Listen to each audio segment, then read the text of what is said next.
what's going on.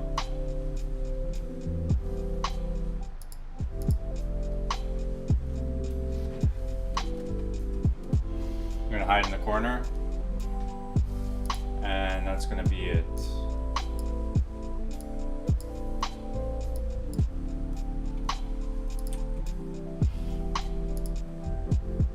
All right, let me know if you can hear everything good.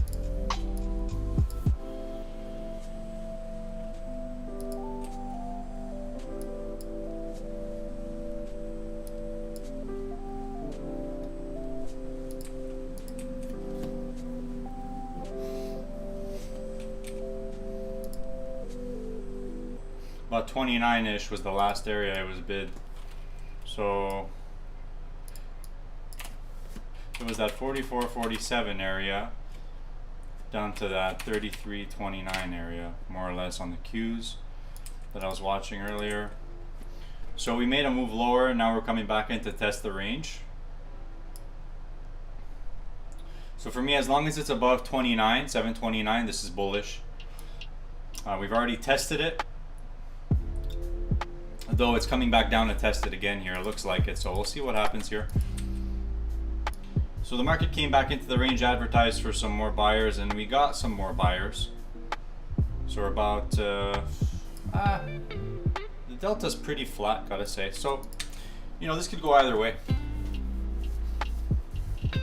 S&Ps are slightly more bearish on the session.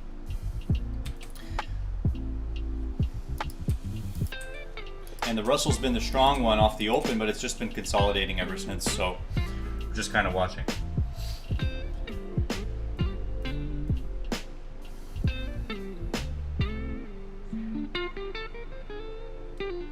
Another sell stop run to that 29 handle. Came down pretty fast too.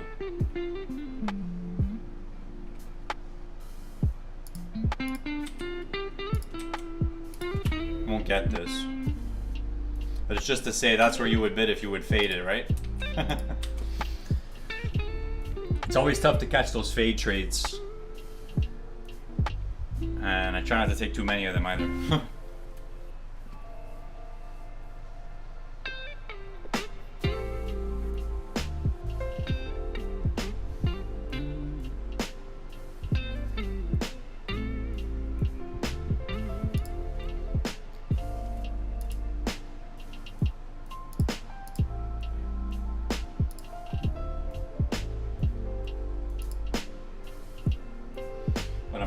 Try and fix my headphone mix here. Let me know if whoever's watching this, can you hear stuff good?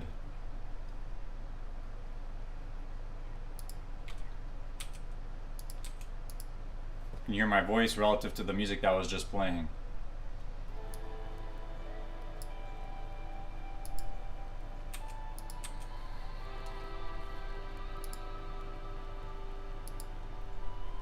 So again, bottom ticked that 29 area by a couple of points back into the range. I don't know, guys. Kind of troublesome if you're short here, but we'll see.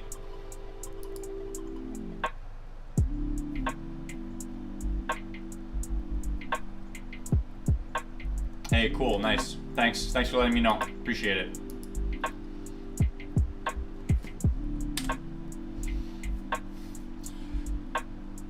So let's give a rundown of where markets are this morning here. The Russell is the only equity indices up this morning, up 0.6, almost 0.7%.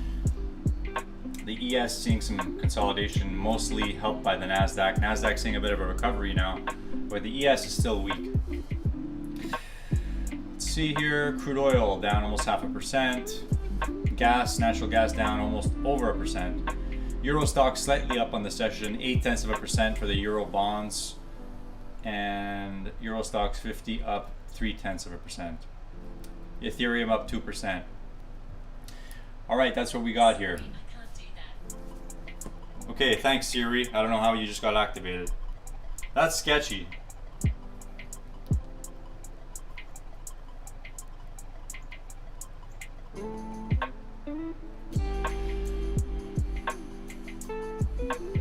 Hold on a sec.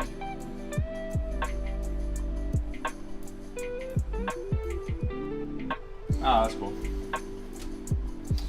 All right. Alrighty. So I'll just show you what I'm looking at here contextually. As long as the Russell's up above 2300, it's bullish. S&P's below 42, 220-ish, pretty bearish. Not really much clear demand until around here. I'm not a profile expert on the S&Ps. I'm more of a NASDAQ fanatic. NASDAQ's more about 710. And the way we traded kind of 2 points right before that area and held it, and now we're back in value. So it's kind of hard to say exactly what's going on here. And definitely above 773, I don't want to even think about shorting it. Not even close. So that's kind of where we're at, more or less. Sort of in a trading range, okay?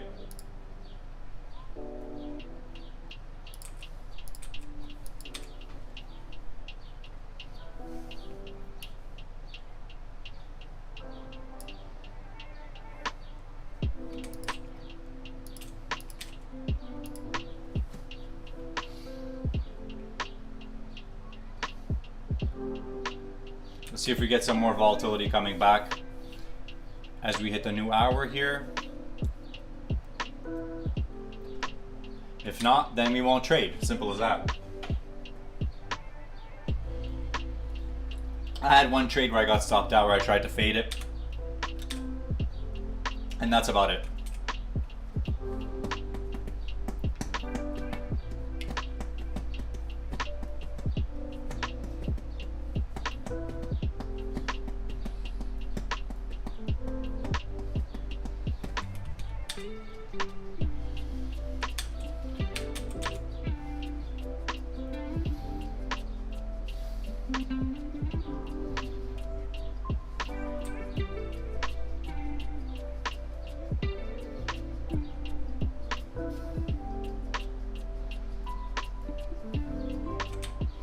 $29 yet again.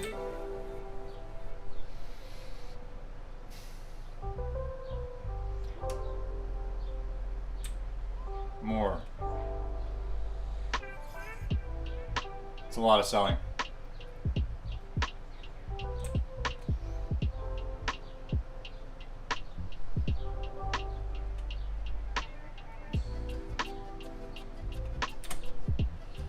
S&P's trading that huge bid at 1750.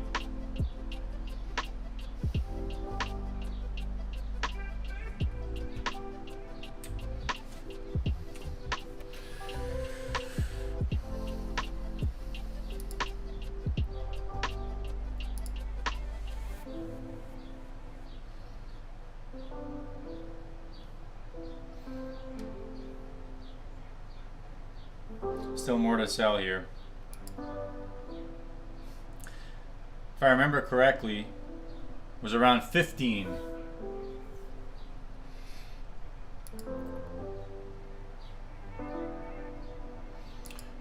So more or less, 15, and we just stopped at 22, didn't we? No. Yeah, it was around 22, more or less. 21 3/4. Just trying to think in terms of ranges here. So 22, 29. Yeah, that makes sense actually. So this is kind of what we're seeing now. So I'm seeing 15, 22, 29 more or less. Again, those are not like to the tick, but they're pretty decent.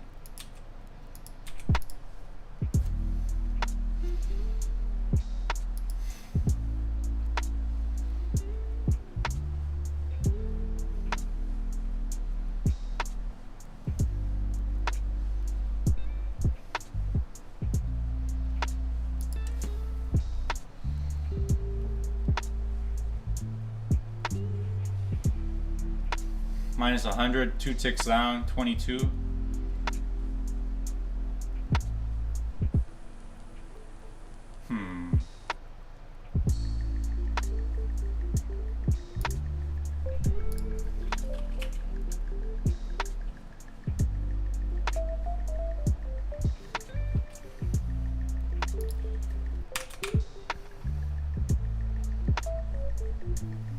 That's what you call a fade.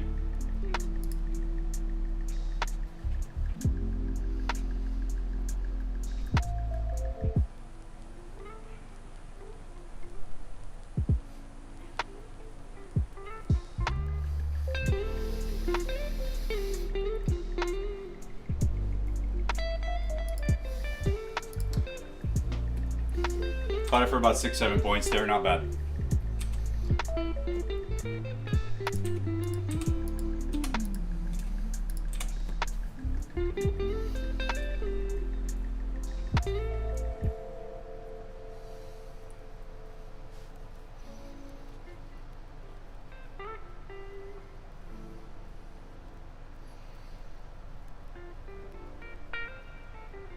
Notice how it just kind of started to pause around this 29 handle, right? It means that I'm reading the volatility pretty well today right now. More or less about 7-point ranges. See if that changes here. It's bid. And again, you really got to be careful going short here because this is where your stop's going to be. Again, I've learned that the hard way.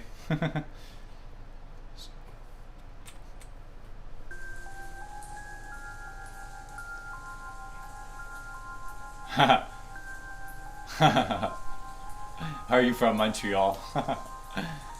You know, it's possible. Why would you say that though?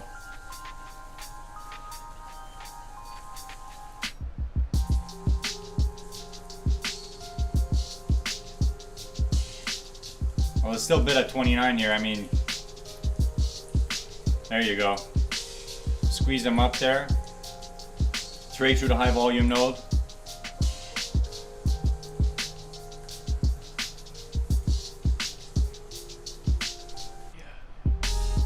So about 36 more or less, give or take. 38 traded. And again, I change around these levels a lot as the market continues to develop here. So like that's one skill that I've been trying to get better at, which is that you might have a few levels marked in from where it traded, but then, you know, 10-20 minutes later those levels are not relevant anymore. So you really gotta kind of learn to adapt to where the market's trading. So it might have been 44 before, but now it's 47 or 46, right?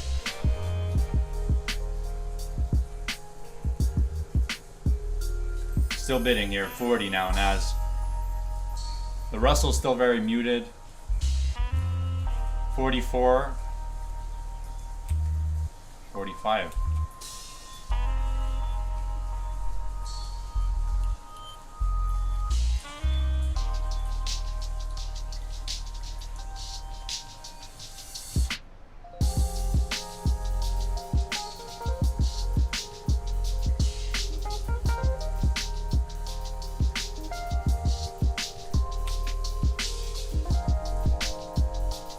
So let's just check here real quick. 36.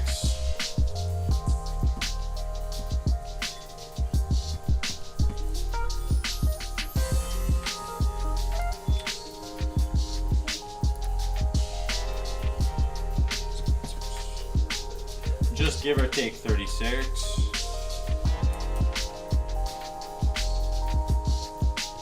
That's kind of right where the high volume node is.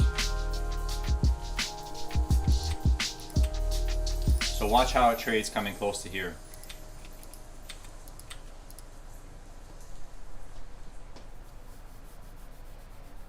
To about 44 more or less. That 44, 47, again, that's been in play now in the session here.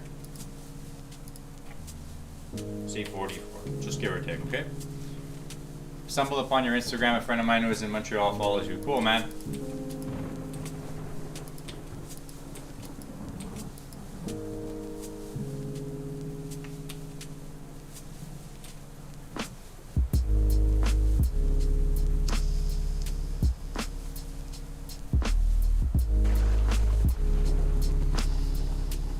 So like give or take, you know, that's the area I want to be watching. What's the blue and red boxes on the left?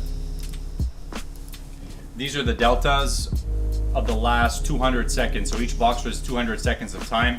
This one's for the NASDAQ, this one's for the S&P, this one's for the Russell. And over here is the 15 seconds of the same exact thing. So every 15 seconds. Buy orders minus sell orders. That's kind of what delta is. Let's see, will we get a decent fill here or will this be no good? 38, 37, nope.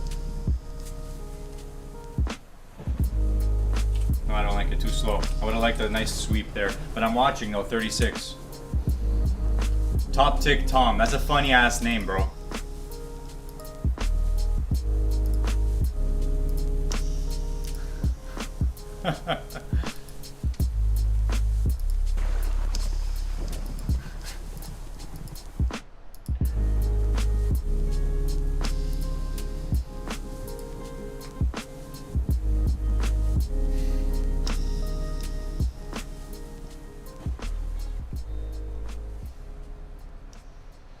Okay, pretty mixed now.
Man, this guy Pandres, crazy beats though.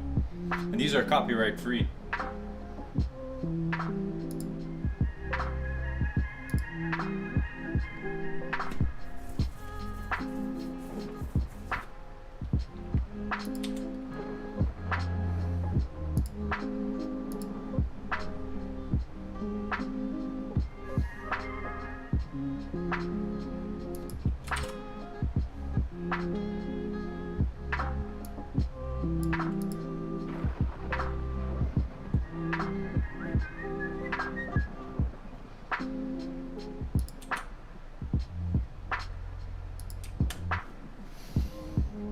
Top tick this 15-minute bar.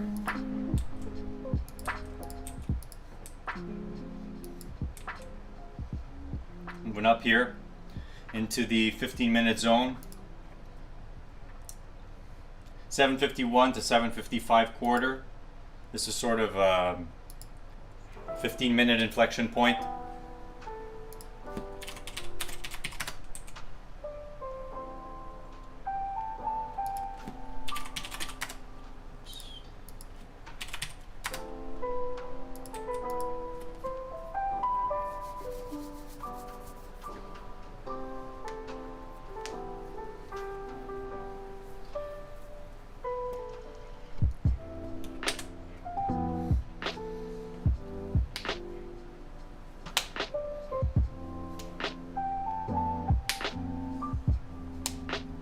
Russell's just been trying to make a new high here. Just hanging out near the top part of its range.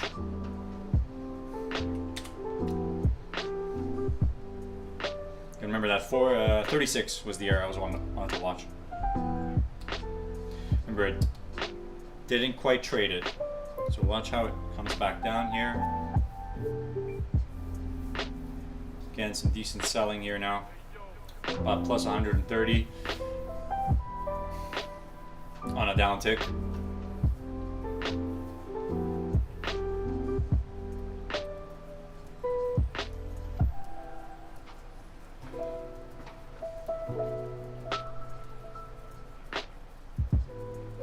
Come on, 38, 39. Trade VWAP. Offered 42.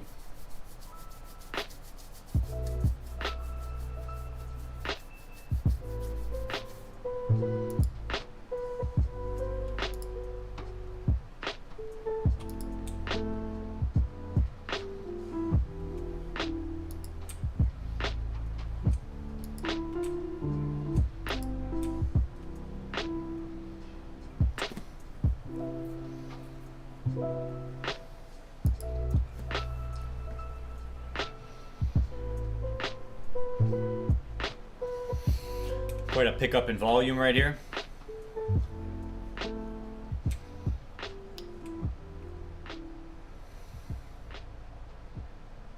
Call that minus 100 on an uptick. Is that what I saw? I don't know.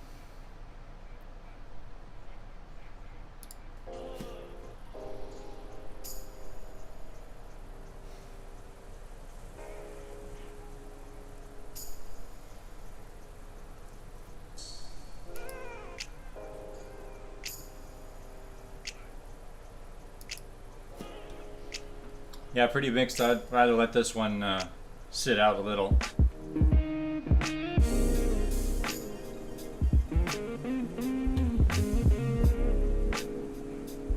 Lifted it up. We've definitely seen a pickup in volatility here. I'm just watching. Pickup in volume, they call it.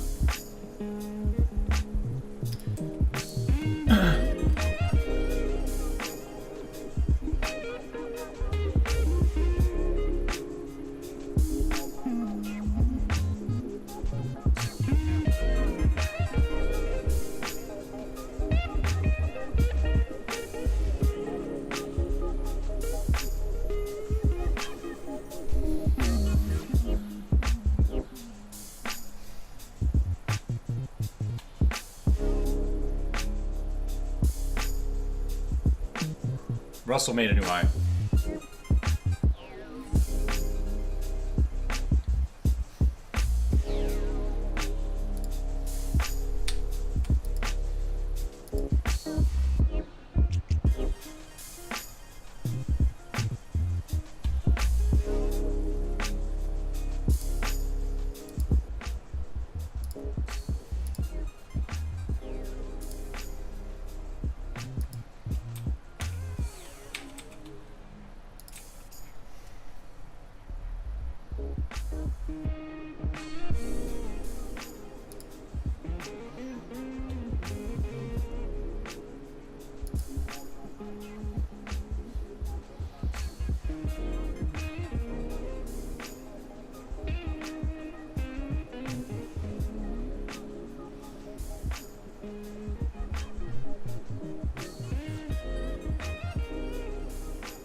Not gonna get it. Nope, not gonna get it. 47's now, 6. Give him a chance to maybe sell it. No, I don't want it anymore. I don't want it anymore. Too much two-way trade here.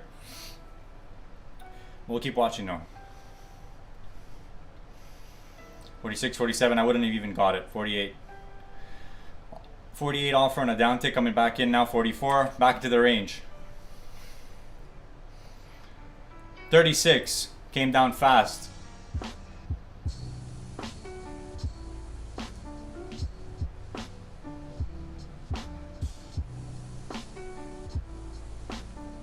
To the tick, guys. 36.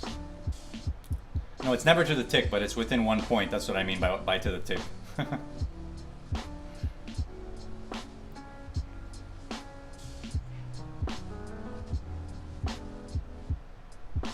That's some decent selling.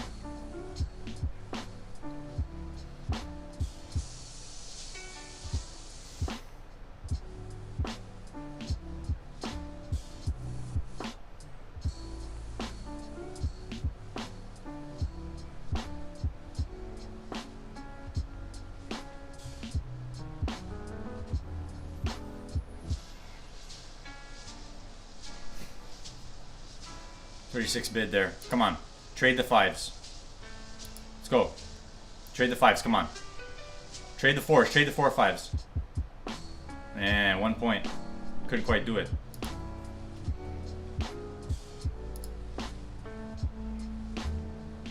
Come on. Sell him. Sell him. Let's go. Sell him so I can buy him.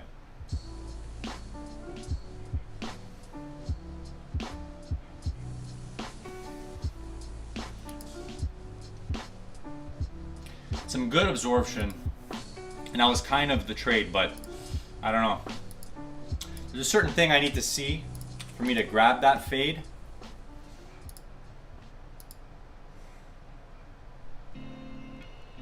And now it's coming up, squeezing out some sellers. 44 is offered.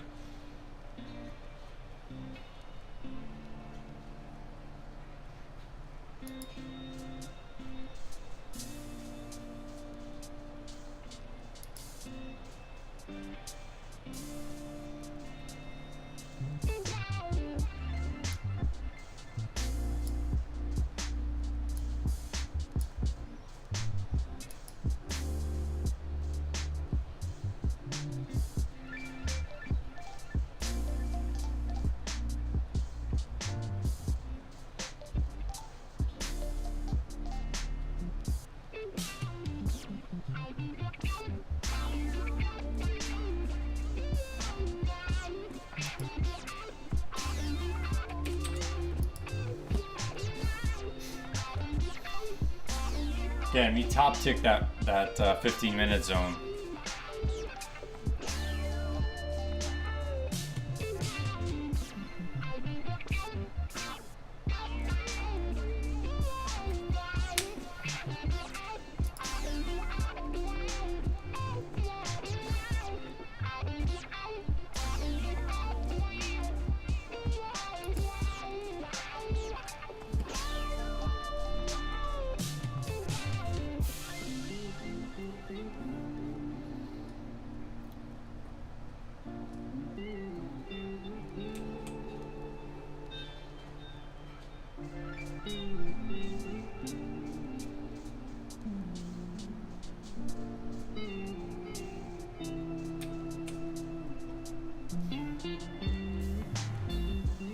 So it's between 44 and 36. That's where we're at right now.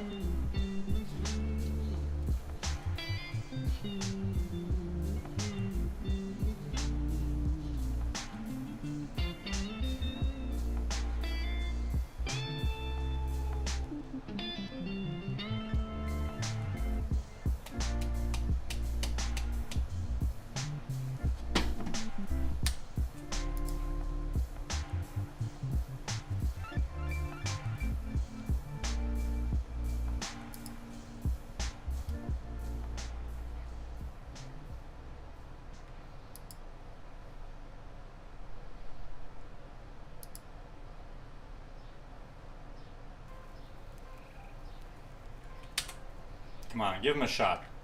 Give him a shot, give him a shot.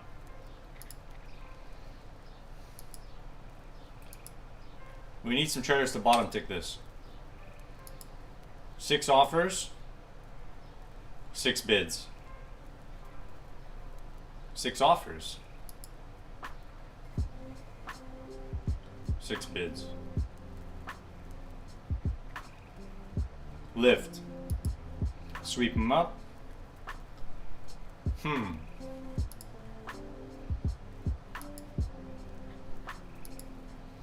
Another time.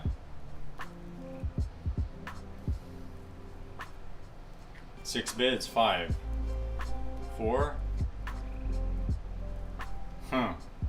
Interesting, interesting. Makes me want to sell it, but we'll watch. Still 6 bid.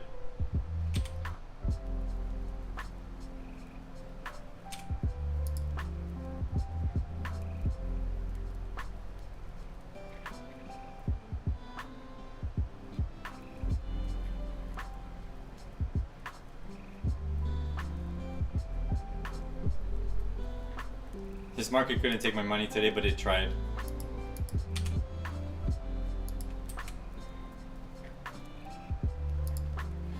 Don't think of it that way, man. The way you said it, it sounds like the market's not your friend. Market should be your friend.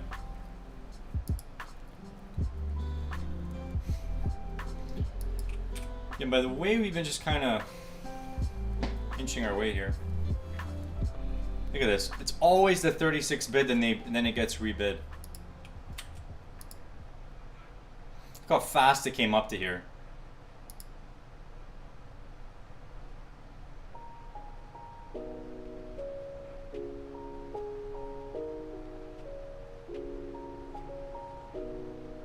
It's like that 44 offer to the tick, man. You know, sometimes it's just when I'm reading the volatility this well, I should literally just place my friggin' order there and just like stop overthinking shit.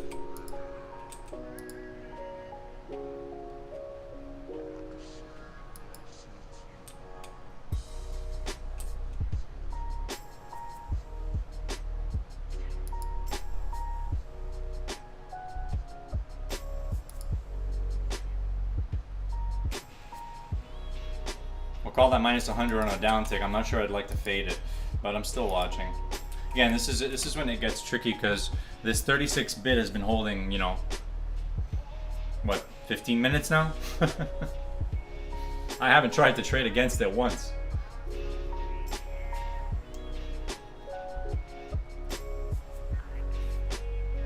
But I feel like when it stops holding, it's really not gonna, it's gonna stop holding for good. That's the type of thing it is. Again, minus 800 in the last 10 minutes. It's kind of interesting.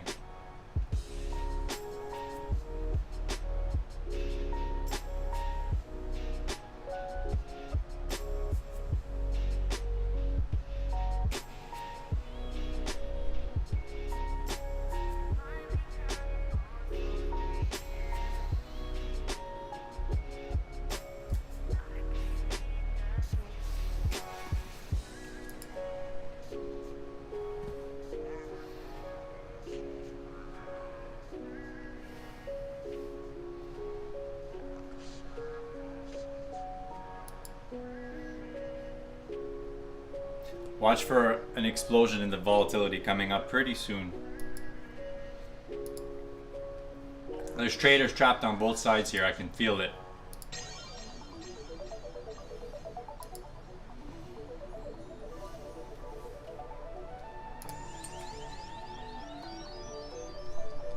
Come on, give me a backtick. No backtick. 45 bid on uptick. Come on.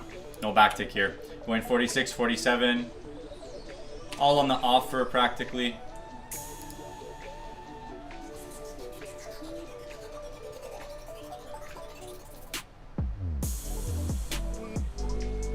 $44, right through it, right through it. All the way pulled.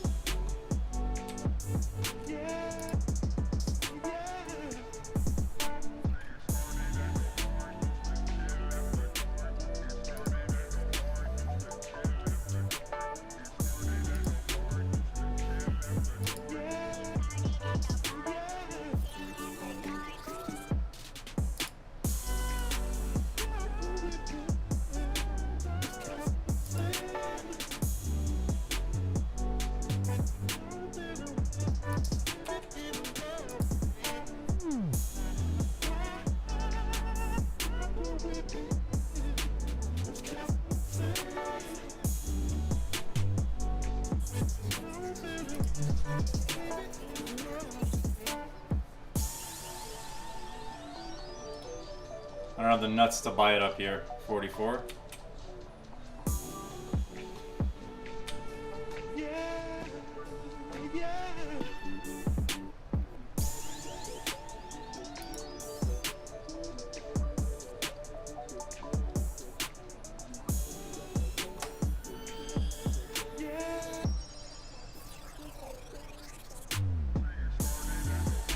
It's 44 bid on an uptick.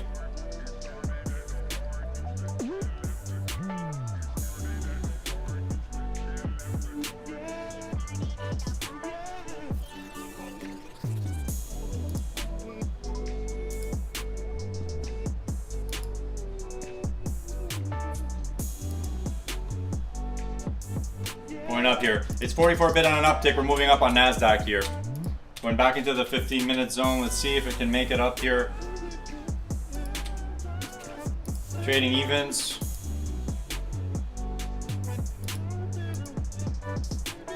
Offered now.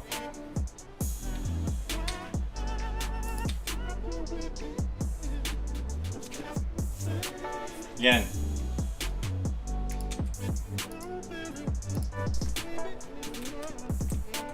Sellers coming back, sellers coming back, they're moving it, they're trying to move it.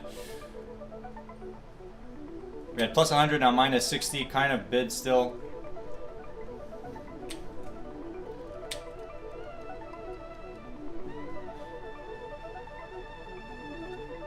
47 bid.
This is a now or never type of trade.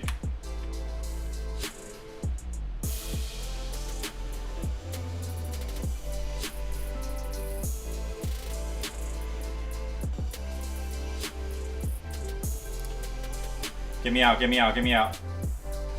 Get me out. Woo! Might try it again though. It's kind of what I thought here. Still going, but yeah, it's too much accumulation there. 44 if you sell it, now or never. It's not now, so never.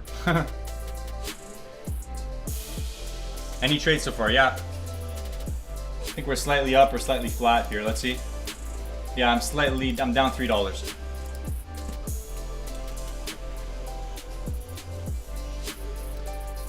Someone asked, Erickson, why do you decide to trade order flow instead of more price chart trading? I trade price charts and I'm unfamiliar with order flow trading other than looking at DOM. I'll tell you why, because when you look at the market like this, I'm less likely to make subjective trading decisions. So like when I look at a price chart, I'm gonna think of patterns, right? And I'm gonna like think of the pattern forming and like, okay, that's a kind of a bull flag, so I'm gonna be long. Whereas if I look at the order flow and I look at how the price is moving, like I look at the volatility, the pace of how much volume's coming in, and what was the other one there? The velocity of how fast the price is approaching certain areas. That keeps me, you know, it helps me to read the market more objectively for what it is in front of me, right? So if it's going up, it's going up. If it's going down, it's going down. I don't argue with it, and that's it. Whereas if you trade on a chart, you're more likely to argue with it. That's kind of how I see it. But again, whatever works for whoever, right?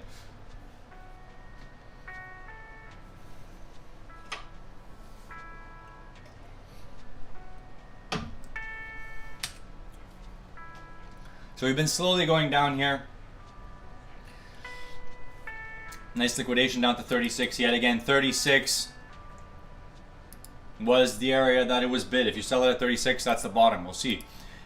If it starts to lose this 36 though, well, that's minus 200 now.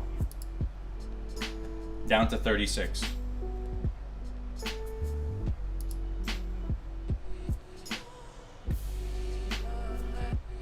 If you wanted to fade it, it would be in this area. The best would be to see a nice stop run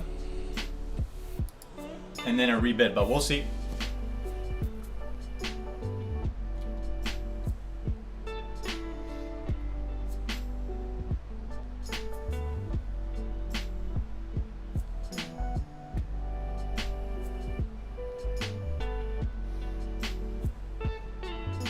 Russell's still making new highs here, 310, isn't it?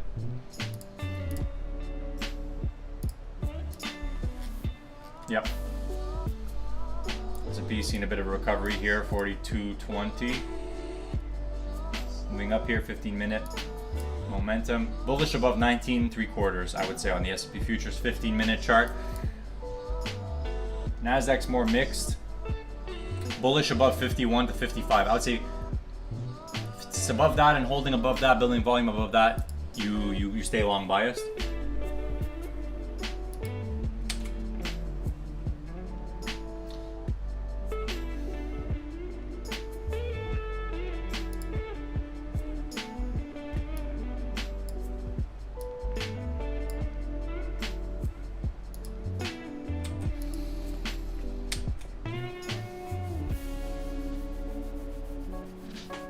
it's bidding up again.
Yeah, see, now you're talking, Vlad.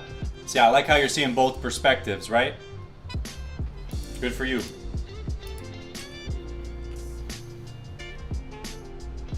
So yeah, sideways are up. That's totally in the cards. And then maybe we trap longs, you never know. Flush them to 17 on the ES and flush them to about 20 on the Qs, 25. We'll see.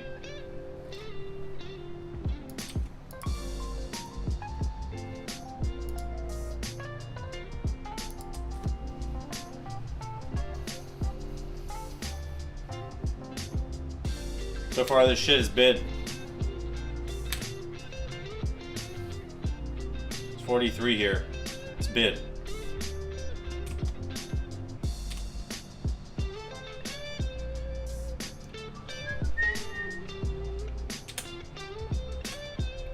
Off-key whistling. Coming back in now, 39.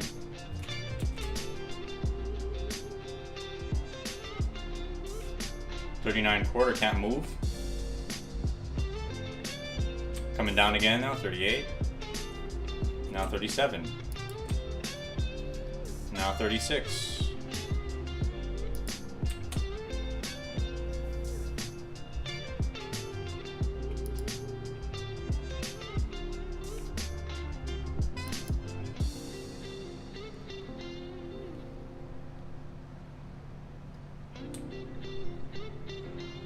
Flush him, 33.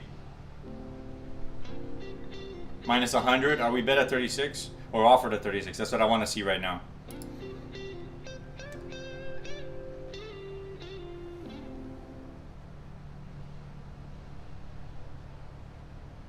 We were offered at 36. Let's see. Haven't seen any trade at 36 yet. Offered at 35.25. Bid at 34.25. It's not bid at 36, guys.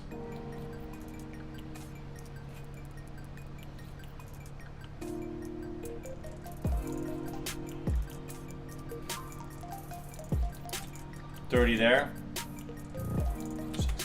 29. Okay, so the market's going down.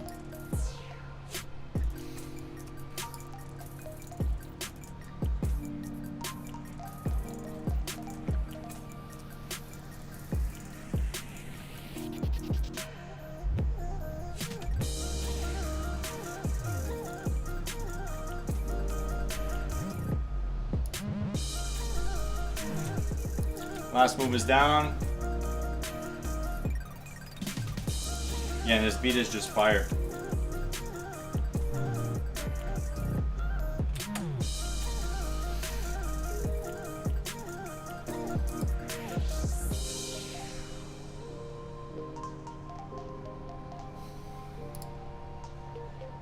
25, yeah.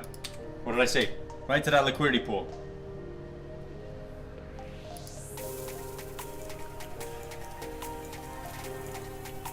$29 bid.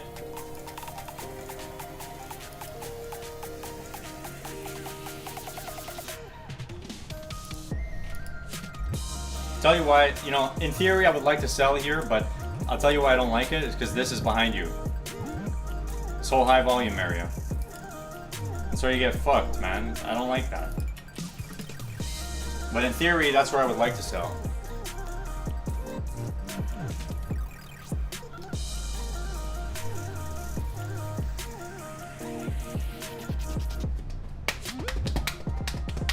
Look how slowly it's coming up now. 33 bid and a quarter. 34 now. 5 offer.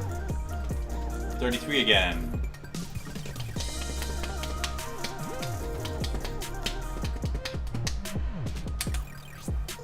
Now it's gonna squeeze him out. Hi, where can I find your playlist? It's copyright free on Spotify.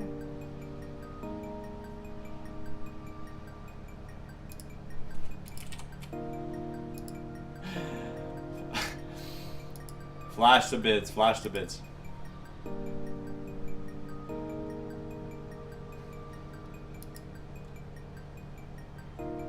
$35, not bid you yet. Although I'm really... This is why we're not shorted here at 36. That's why I'm skeptical, because of this. You see? It's gonna go boom, and then come back, maybe. But look how slowly it's still going up there. You can't short that market. You gotta wait. 7 3/4, 37.50. Back in.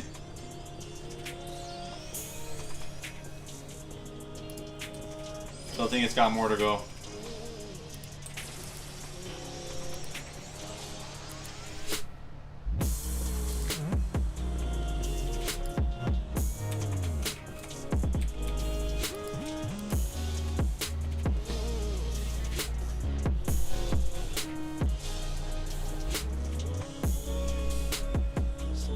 $33 bid.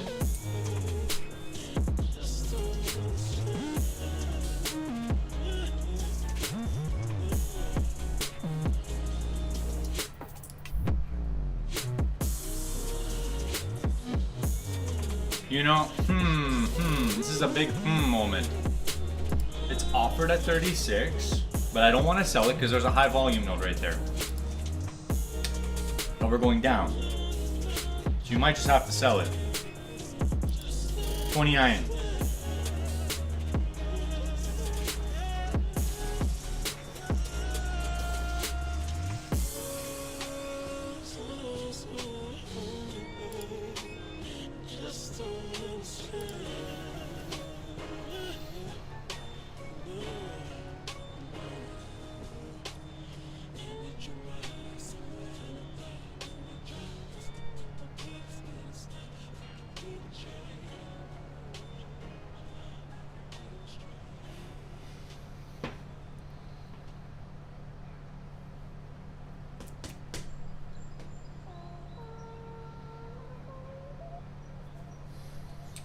$29 to $22.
Don't short AMC.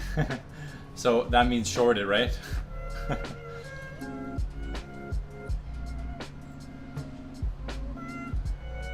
Qs are still moving lower here.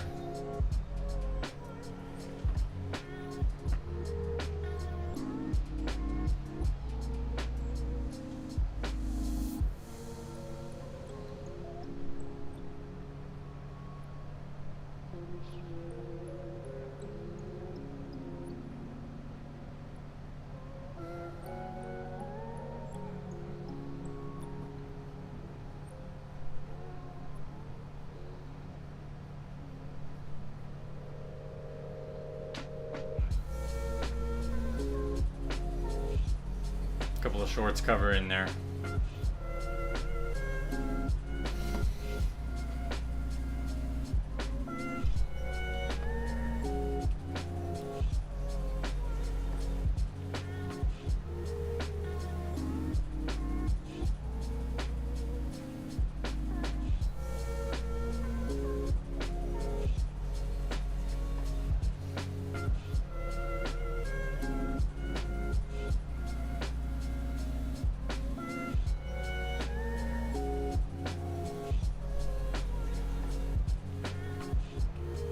Now 22 is the area it's bid.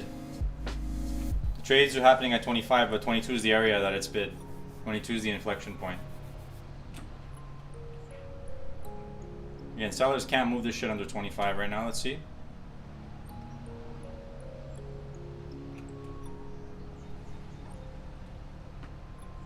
$22 yet again.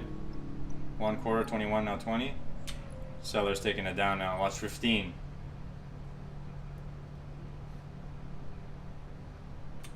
Liquidated him. Liquidated him.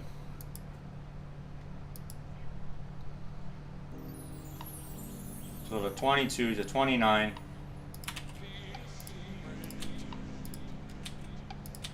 Still going lower here. You have to keep a lot. You have to keep a short bias as the market's going down, but depending on how it comes up to the order, I might decide to pull it. So we'll see. Because this is what I would call a liquidation move. We haven't seen any pullback really ever since it started to lose this 20, well, hard to say really, but when the market doesn't pull back and keeps going, I don't know how to explain it. I have it in my head somewhere, but I don't know how to explain it. Coming up pretty fast here, 23.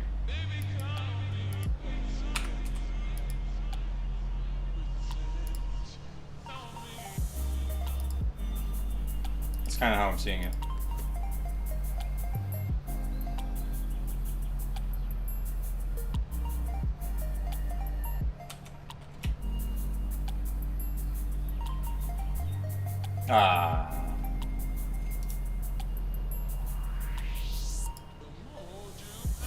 Too slow. See, the way it's bid here, that's no good.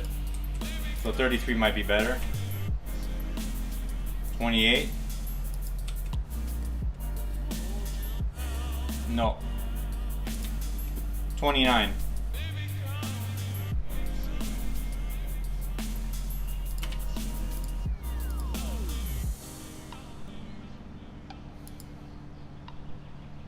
Need a nice pop.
Hey Baiju, it's copyright free something on Spotify. Chill, copyright free, something like that, yeah. Hey Mohammed, what's going on? 32, 31. And again, this is kind of, so the market moved up off the lows here. We bottom ticked the lows and we're up into this 33 area. I originally had a sell order at 29. I would have been offside here. I pulled it out. 36 is also an important inflection area here. Depending on how it approaches this area, I might sell it, but to be honest, the way it's trading, I don't like it too much. So the last move is up.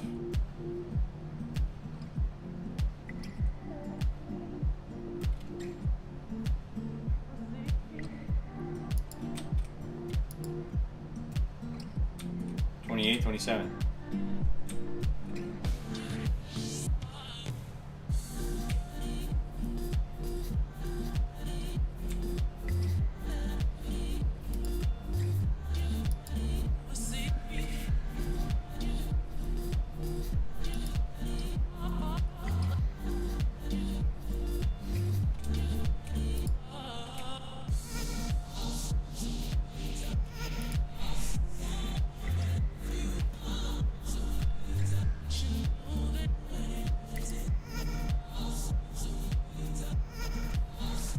Slowly higher.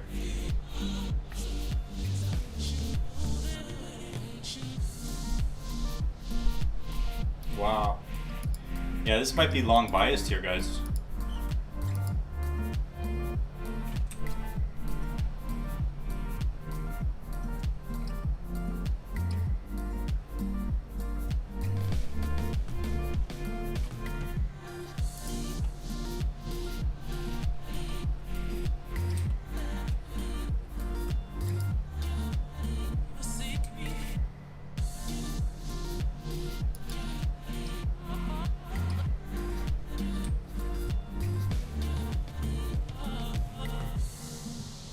Buy, come on.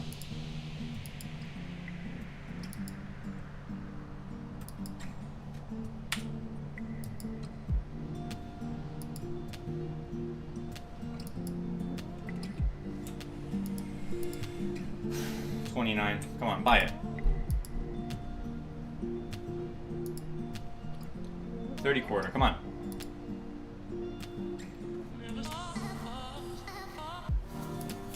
Slowly, 31 offer. Slowly, 1 quarter.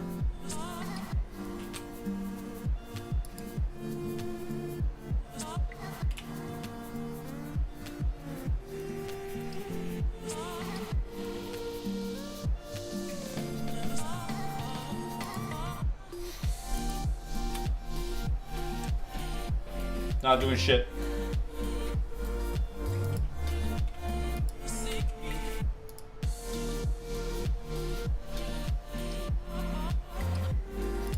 $22. Trade as low as 16 to that move.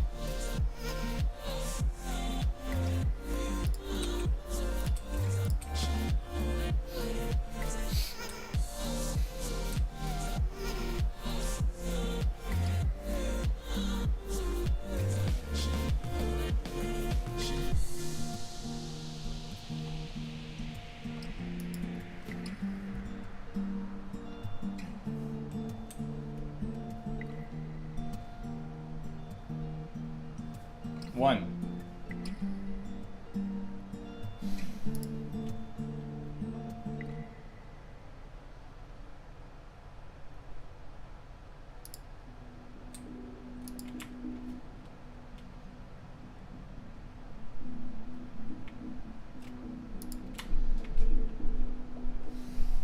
Nah.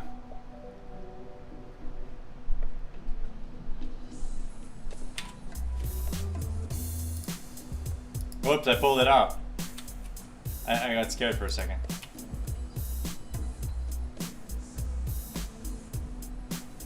Now I don't have Q anymore. Selling it back down.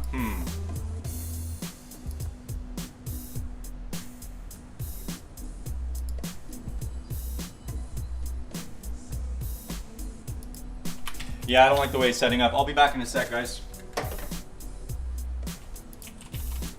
Slowing down a little here, the volume's getting a little lighter and we're kind of meandering around this 29 bid.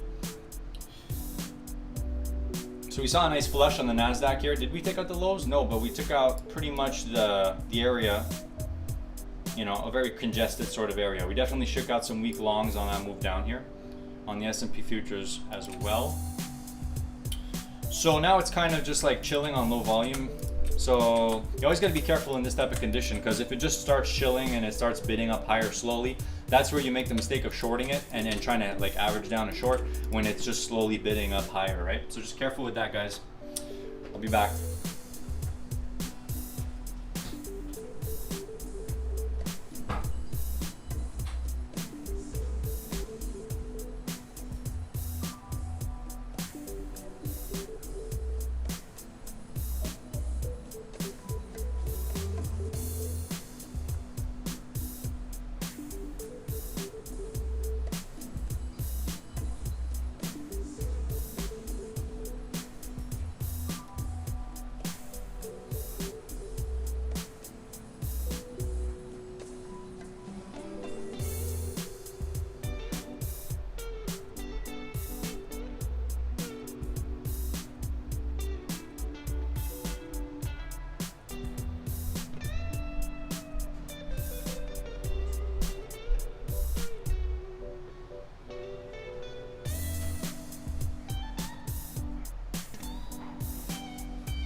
That was a pretty quick move, wasn't it?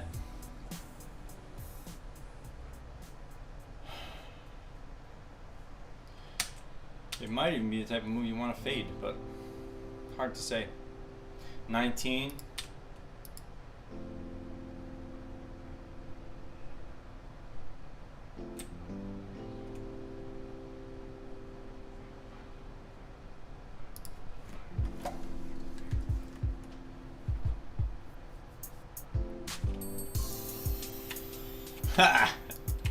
You had to get the limit. It was that type of trade. You either have to buy stop in or you have to get the limit. Up we go. Shook out weak longs, came back in, shook out the shorts. Now what?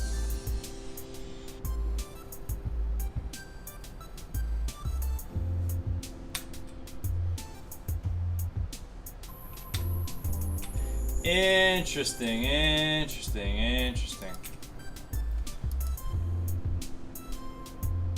Let me see something.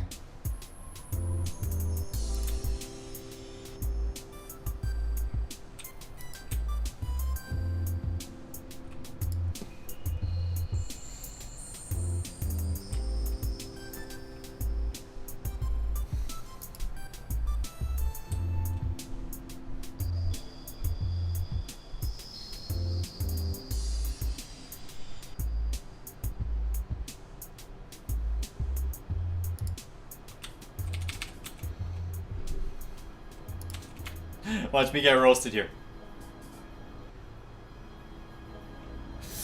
This is bad. Yeah, that's bad. 23 bid. I got roasted on this one. Oh yeah, I got roasted. Bad, guys, bad. Can't do shit. It's all good. You sold the low at 25. You sold the low of the range. That's what I did there.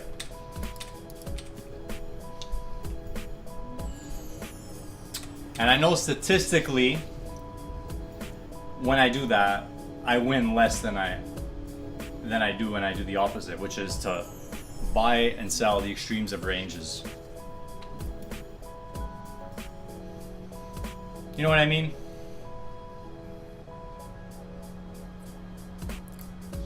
So that'll put us down about 1 hour on the session. So we're surviving.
Sort of need to advertise for more buyers here.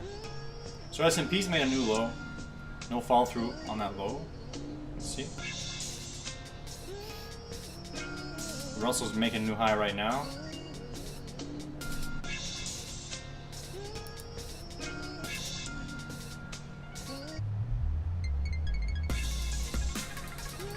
Minute there, interesting.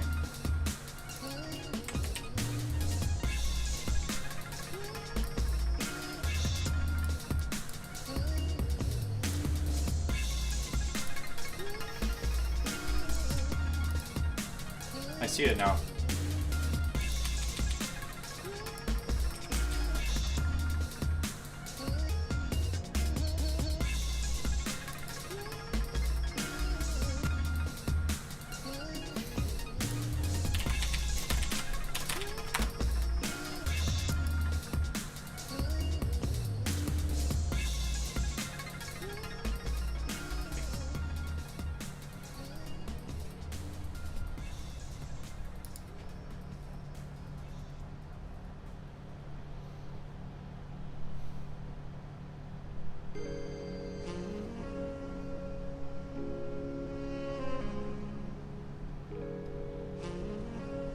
So 34.5 is my area right now for 15-minute bias.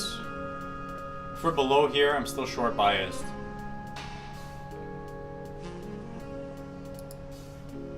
On the Qs. Above that, no shorting. If the large volumes are up there as it stands, do you only go long as you see opportunities, sort of a directional bias to where volume is? There's a lot of nuances that play into each other that you got to keep an eye on. I would say there's not just like one thing that you can say that's where like my bias is. For me, it's whatever gives you the most clarity.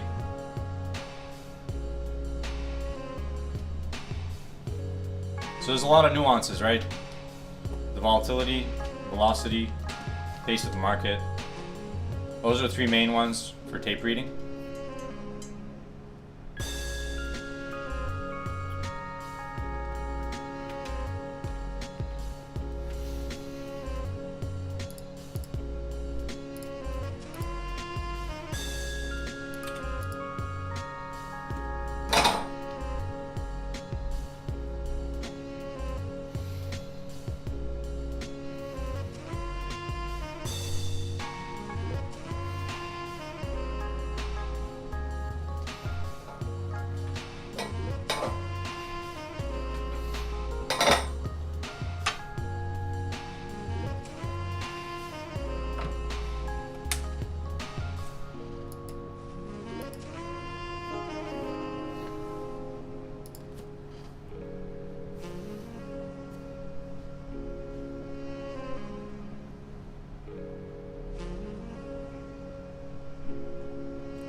Good squeeze.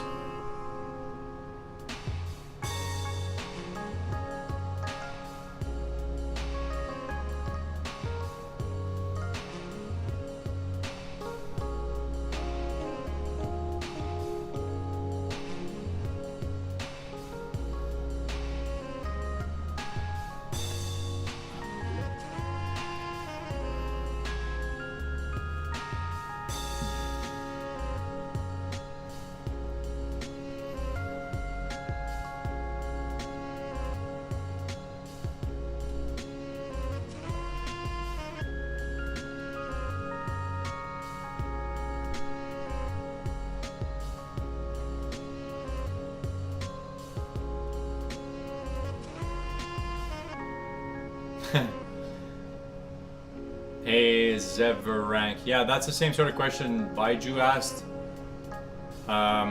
You know, there's a lot of nuances that play into it. I can explain to you kind of a few of them. So like, first one is the volatility. I want to see how much the market's moving. So that way I don't place my orders too close and get run over. The next one would be the velocity, which means I want to watch how the market is approaching certain areas, right? So if I see the market's moving around 8 points around at a time, I'll have my pivots in mind, and I want to watch how the market is moving towards those pivots, and that's going to decide how I'm going to trade it, basically. If I'm going to sell it at that area or if I'm going to buy it at that area, etc. And there's also other nuances in play, like the delta, which means buy orders on the ask minus sell orders on the bid.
Simp Valley, is your goal to win dollars or percentage? No, I don't think in dollars at all. I think in points. I think in how many ticks I'm risking for how many ticks I'm making. But you can think in dollars too. But I think when you think in dollars, it fucks your head a bit. Because when you start increasing your size, you know, it fucks with you. You gotta think in terms of points and ticks. So I'm risking 20 to make 30, you know? That kind of thing. But yeah, think in dollars too. It doesn't matter. Whatever works for you.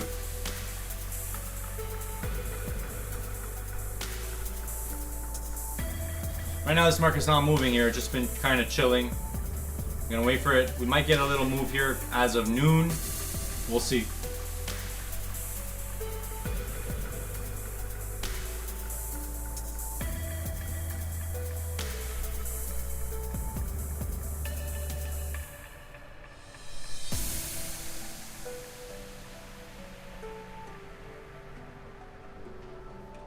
But I'm long biased here. Above 34.50, I'm long biased in this market. You can't short it here. You cannot. If you short it here, you're making a mistake.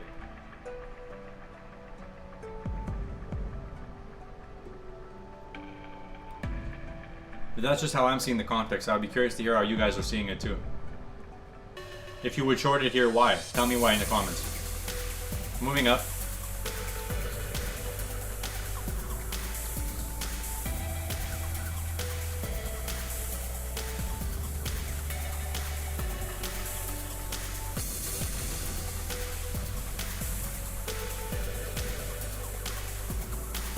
Fixed amount goal. Yeah, it depends. Depends on the type of trade. If it's a scalp, normally I know exactly where I'm getting out. For the stop loss and for the profit.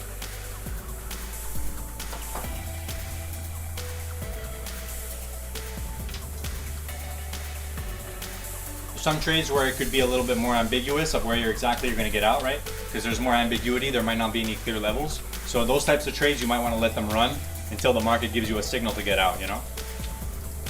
But I think having hard profit targets all the time is doesn't really make sense. You should let the market tell you when to get out, more or less. But for example, there's trades where you might be reading the volatility condition right, and in those cases I know exactly where my first profit zone has to be. I know exactly where my first limit order is going to be. So like, I think it's important to know that. So you need to have an initial target all the time. So this market's still bid here. It's grinding up.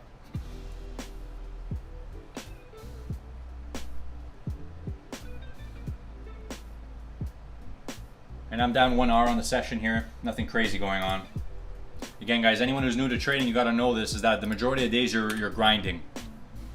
And every now and then you're gonna have a day where you make decent cash, but most days you're grinding away. So your goal is to stay alive, manage your risk, control your risk, wait for the setups that are the best probability for you, that you're comfortable trading in as well. And also, you know, learn to watch the markets.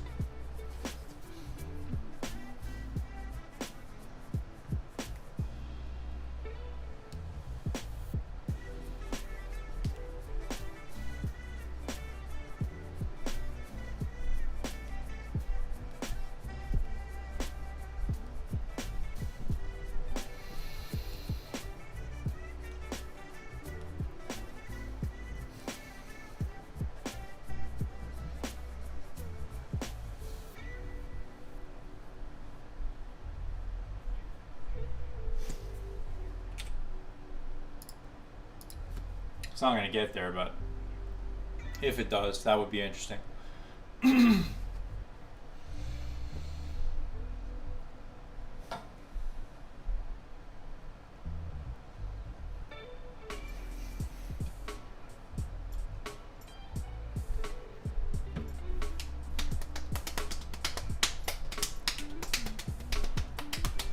Moved right down to that 41 area where it was bid.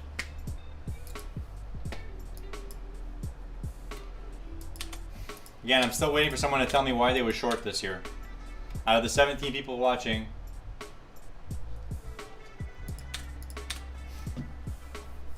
because I don't see any reason to short it.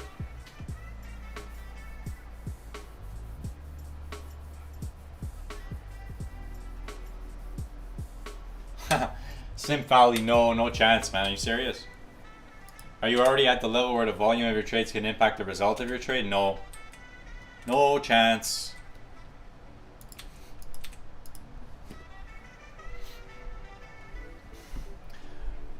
I mean, if you ever meet someone that is that, congratulations, because there's not many. You need a lot of cash. I mean, you need to put on a lot of risk. I mean, that's what I meant.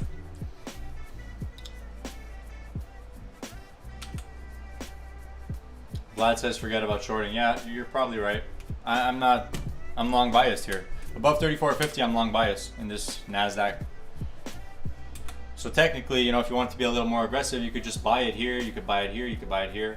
Wait to get filled and have a stop under there. But we'll see.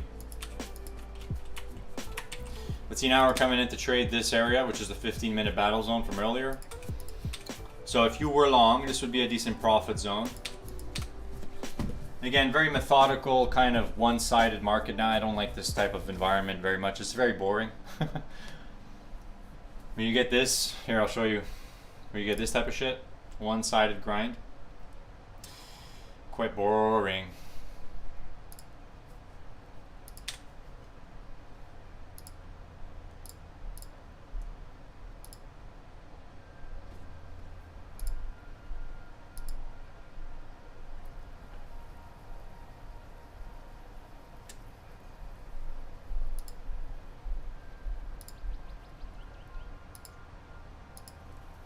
Yeah, volume's starting to drop off now. I think our stream might be over here today, guys.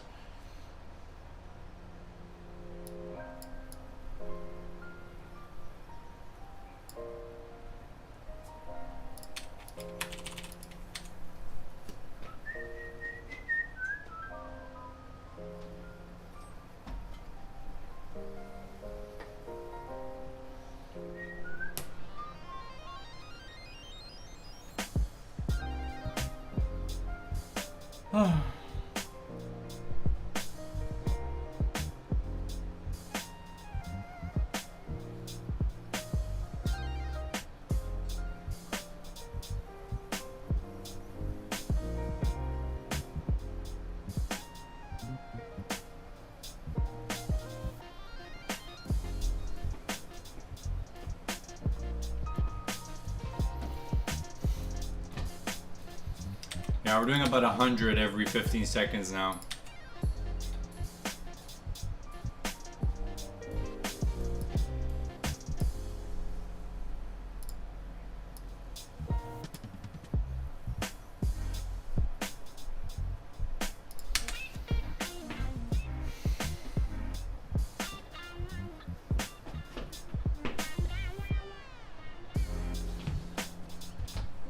Summer isn't ideal to be learning, need conditions like August through Feb, and to be working from home not ideal. It's boring except if you somehow manage to get a good long and now you're thinking about an exit. Yeah.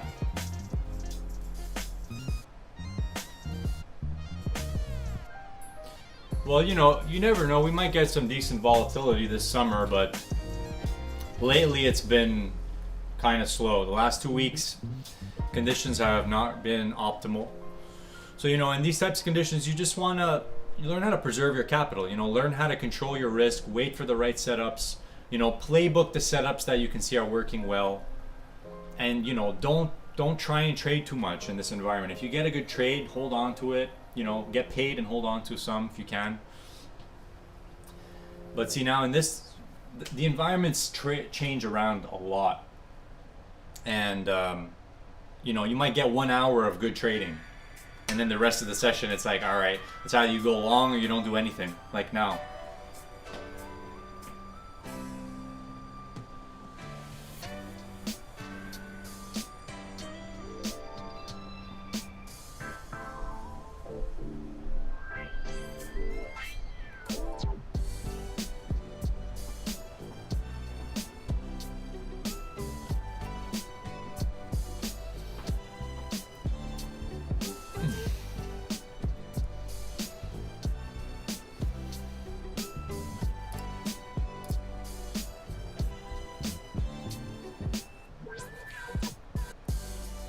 54.5 is the high of that candle. You're gonna get some buy absorption above here. So realistically, you could buy it here. Like if you want to be really aggressive, join that bid there.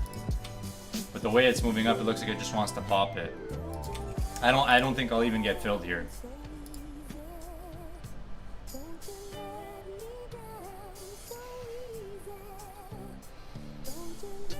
So watch that 54.5 when it trades there.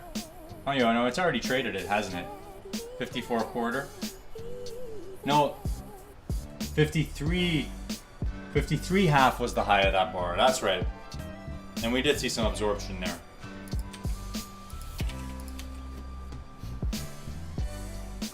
Again, you know, candlestick traders are going to look at the high of the bar. They're going to say, okay, I'm going to buy the breakout.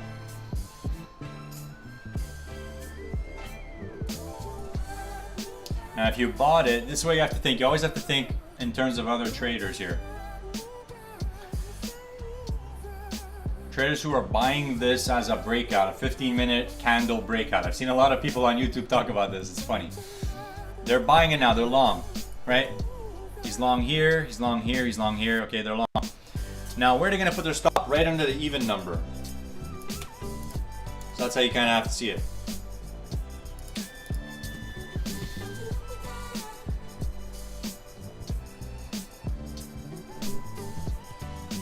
So watch how it approaches that even number. And then some decent buy absorption up here. Yeah.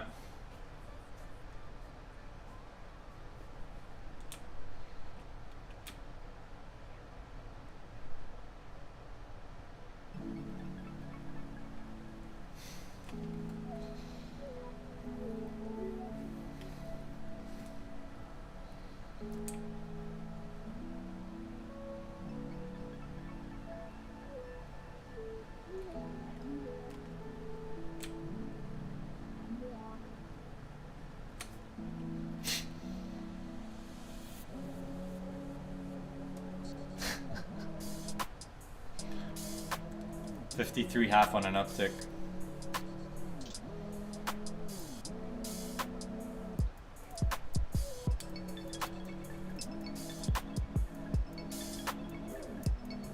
Going up.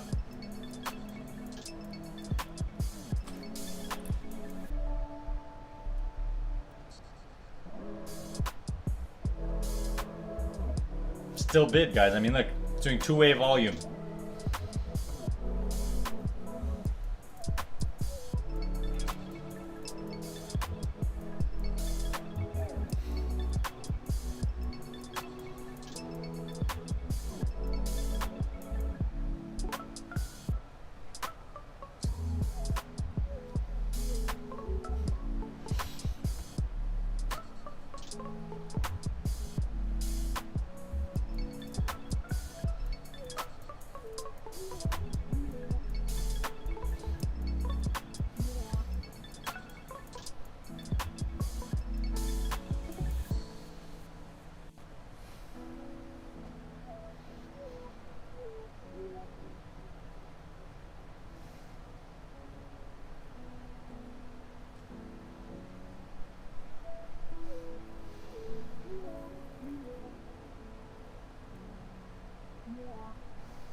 There might be another trade here, but again, look at the friggin' thing.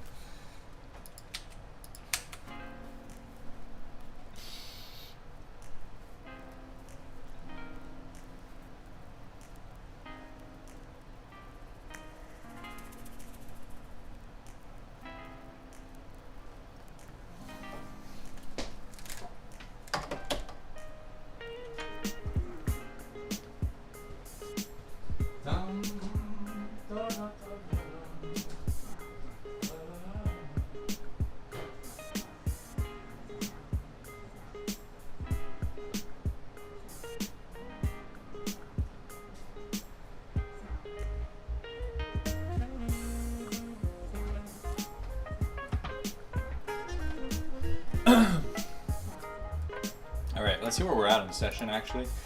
I try not to look at P&L often, but I'll show you guys where I'm at here. So this was a trade I took off stream this morning. I tried to fade it and took a stop. This was a trade, actually, and if you can look at the price, what the heck happened? If you look at the price of these trades here, they're around the same sort of area. This time it worked. Faded it actually. This was on a move down.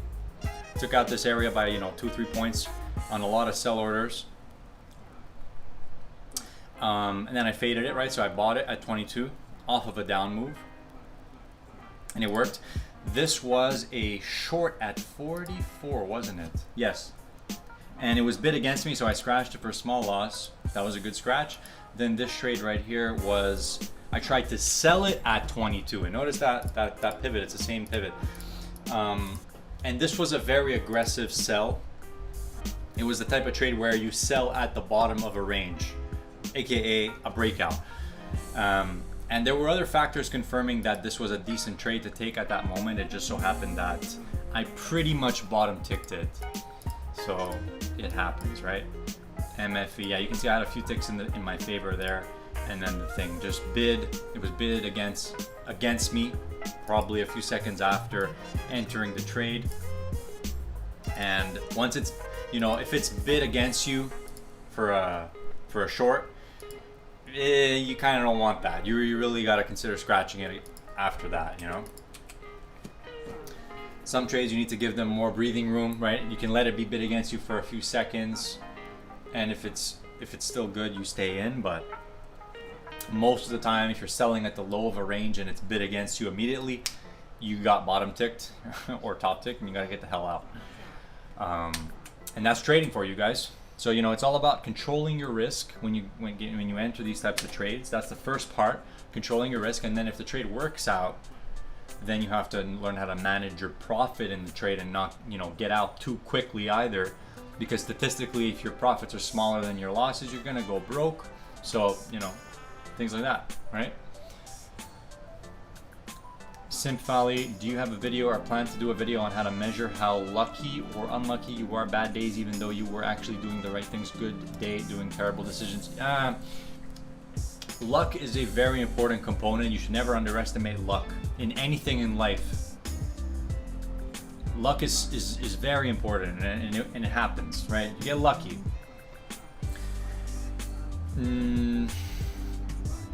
But it's not everything, right? You need to be doing the right thing, is what I mean. You need to be doing something that statistically you will make money in the long run. If you're not doing something that you're statistically profitable, then you might be lucky, but then in the long run you're gonna die. So that's it. This market's still going up here.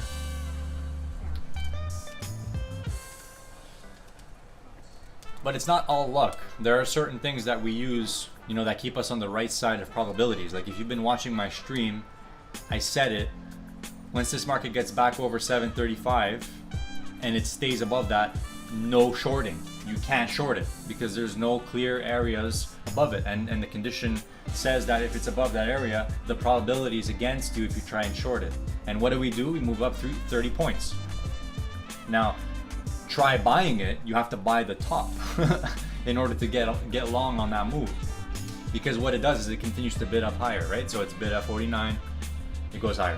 Then it's bid at 51, then it goes higher. Then it's bid at 53, then it goes higher. So where are you gonna buy it? You can't get a pullback, so you just gotta buy it at the top, basically.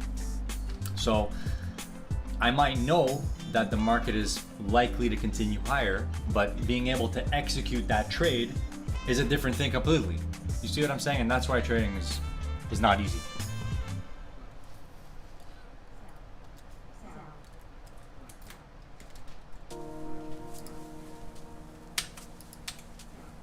And ask any experienced trader about what I just said. They're going to tell you the same shit.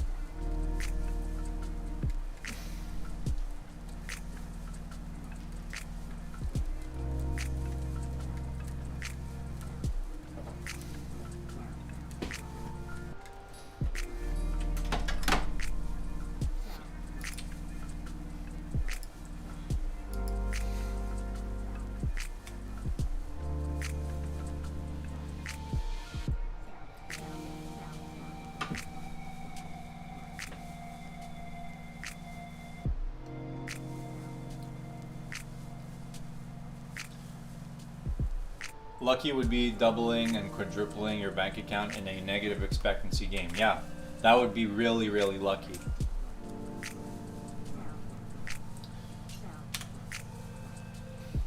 You know, but luck plays a role, right? In everything you do. You can be a good fisherman, right? You show up, you might catch one fish, but you're a world championship fisherman. It just so happens there's no fish there today, right? So right place at the right time plays a big role.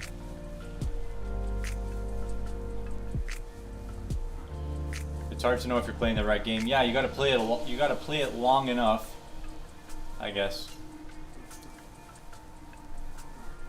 to learn how to catch the fish, right? To learn where the fish are going to be, at what time, and under what conditions will the fish be right to catch, or else you're going to be the one getting caught.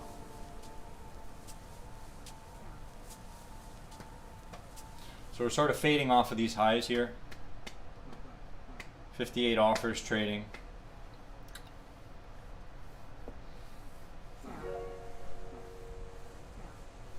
Russell made new highs yet again there, 315.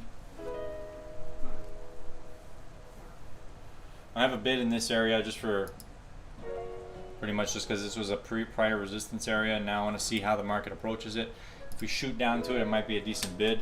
But the way it's kind of fading its way down and trading this 58 offer, I don't like it too much. But you can see there's a lot of size that traded here.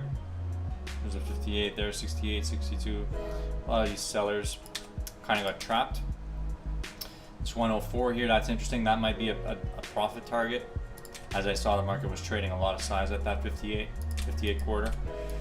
So if I would get filled on any type of bid here, I would consider getting out here. But again, just watching what the market's doing. It's fading down now slowly, so buying it for me is probably not the best option. But we'll see.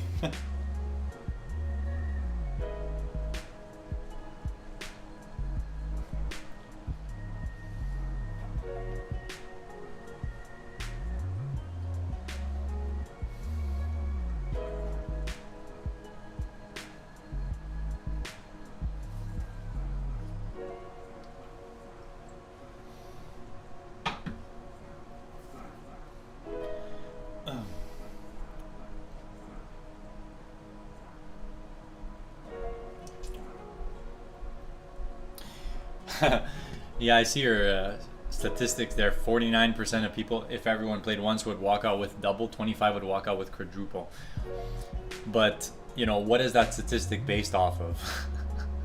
You know, there's a funny thing about statistics, because it depends on how you word it, that it can be very misleading. You know what I mean? Like and you know, the news does this all the time. They'll tell you a certain statistic about a certain thing, but really it's what they're not telling you that's the most relevant piece of information, which is how many people actually lose all their money.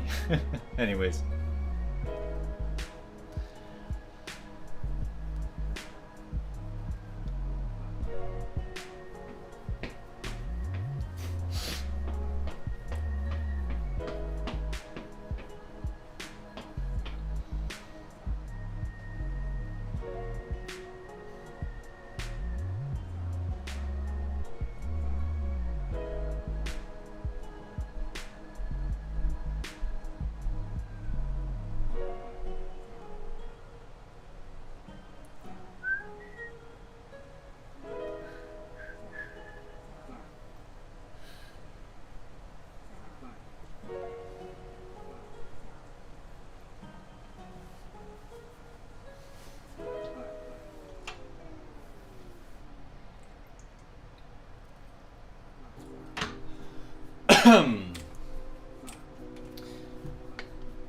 What does it mean 30 zone, 30 zone and 30 zone high on your order book? I'm just kind of pointing out an area of inflection, a 30-minute zone, right? I just write them down on the DOM, just so I can see them, you know, on my DOM as well as on my charts.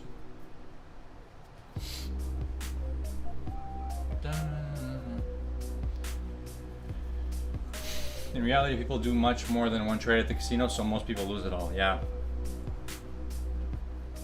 Also, you're saying if everybody did one trade only, then 49% of people would walk out with double. Yeah. Makes sense, right? If everyone did one trade.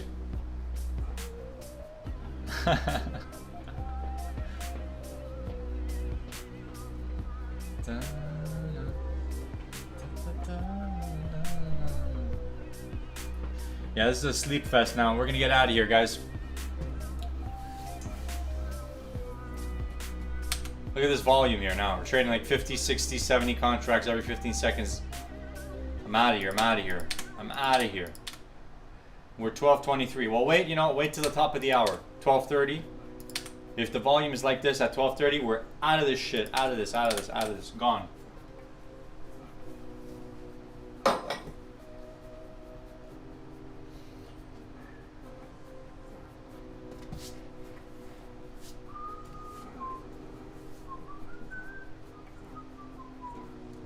We go for a bike ride, do some business, send some emails, end of the story.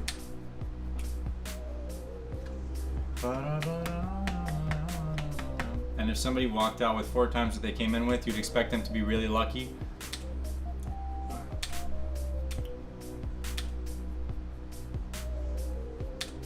Yeah. Casino style.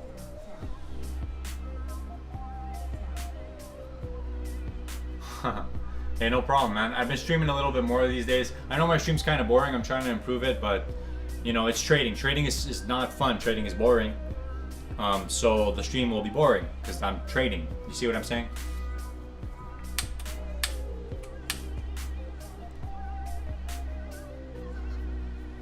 That's always a funny question, Baiju. Do you pay your bills using the returns on this trade or reinvest? No, I don't pay my bills with trading, that's for sure. I mean, I'm trading one contract on the micros. Do you actually think that I could? No, there's no chance you can pay your bills doing that. I would have to size up a little more. And in that, and you know what? Psychologically, you would be in a lot of pain trying to pay your bills with trading. Trust me. You should never get to that point mentally, right? Because then you're always going to be trying to force a trade because you got to pay your fucking bills. Don't go there. You need some other income.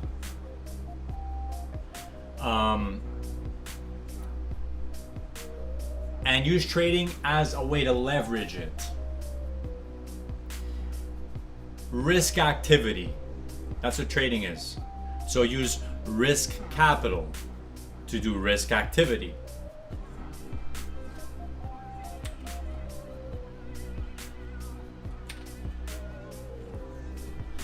No risk activity to pay your bills, or else you're going to end up homeless.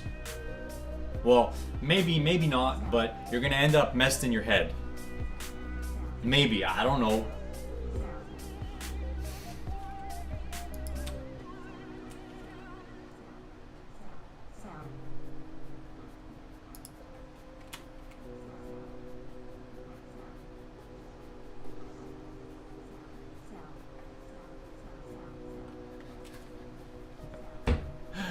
Oh, goodness me, guys. Goodness gracious. All right, the order filled. And it's bid at 51.25. It's not bid at 51. Let's see. This is the whole trade right here. Is it bid at 51? That's what I want to know. That's all I want to know.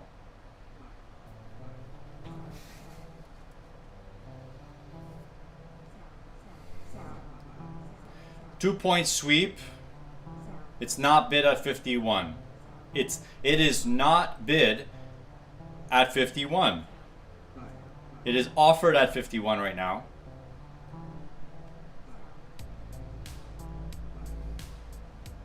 And it is bid at 51 now.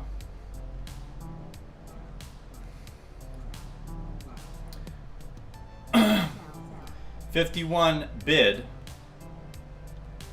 on an uptick.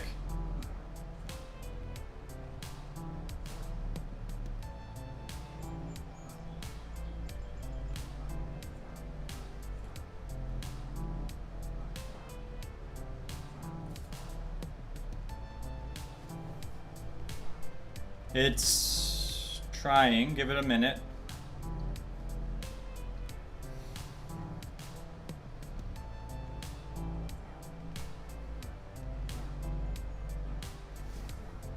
$52 quarter on an uptick. Remember, where's the area I wanted to get out? That's the area. It also depends on how fast it's going to get there.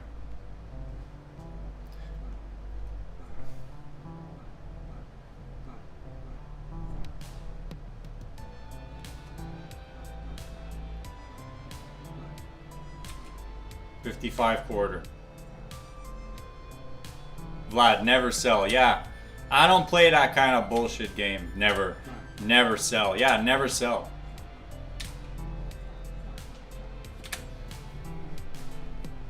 We're bid at 55. I want to get out at 58 quarter, 58. Depending on how it's trading. All right, I got out on a sweep. You see how all those traders got taken out right there?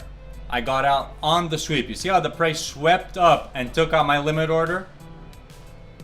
That is a perfect exit right there. I do not want to be in that trade anymore because of how it moved to 58 area.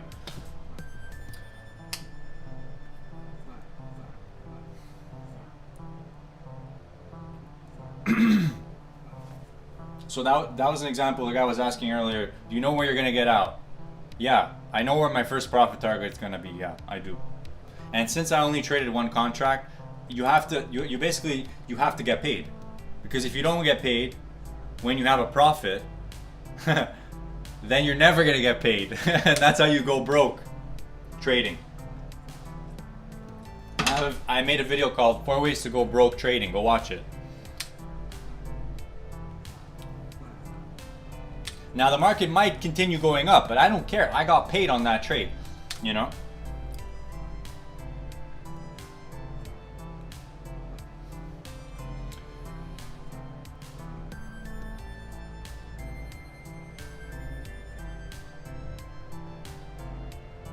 Three out of 4 people would end up in the street.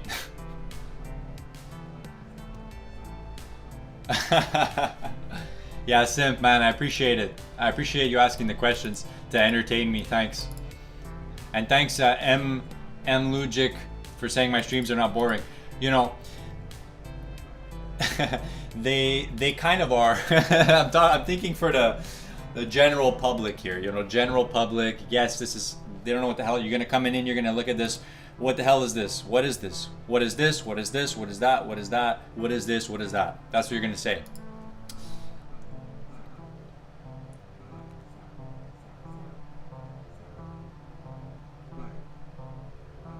Yeah, Sinfali, I would take profit early because you were calling it close to quit. Yep, sir. Yep, sir. Vlad, I only know to get out if Mr. Yen goes long. Oh my gosh. Then there's a higher chance we go down. Holy shit.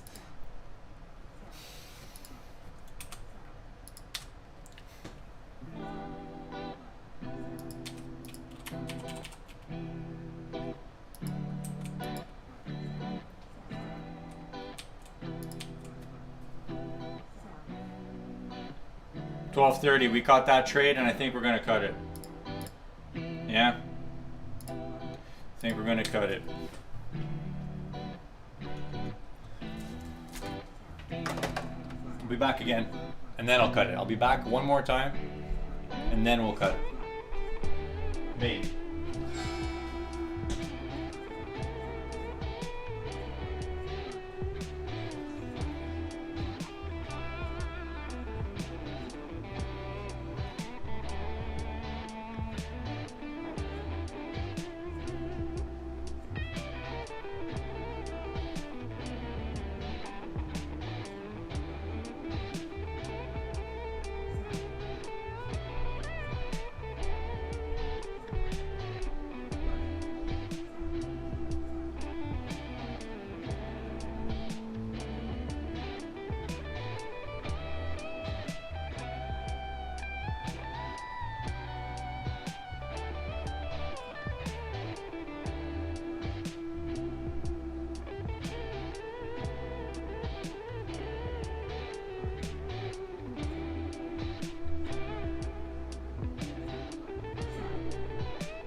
Maybe more mess.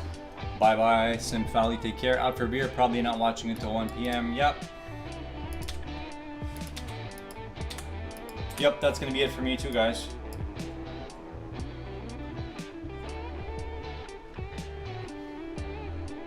Well, the way it's trading here, it looks like it wants to roll over. But honestly, in this type of market, this is how you get trapped. And look at the volume. This is how I know to not trade. Look at the volume. 47, 40. Every 15 seconds, you have barely any volume being traded. Just stop. Just stop. So we're done for now, guys. We're flat on the session here. And I have a call, which I'm going to answer back later. We're flat on the session here. Commissions included, I'm down $3. After that last trade here. And this is why you gotta keep your winners bigger than your losers, and you gotta scratch responsibly here. So you can see my profit is $1.50 on the session. With commissions, it's down $3, okay? Keep your winners bigger than your losers, risk to reward, and learn how to scratch, because that's gonna keep you out of trouble in trades that are clearly against you as soon as you got in them. It was clearly, sometimes that can happen. You get into a trade and you're wrong right away. Okay, you're reading it wrong. You have to learn how to tell you know how to admit that. The market has a way of telling you the truth. It's only up to you to listen to it. So I'm done for the session, guys. We're flat, and that's it. So I'll catch you later.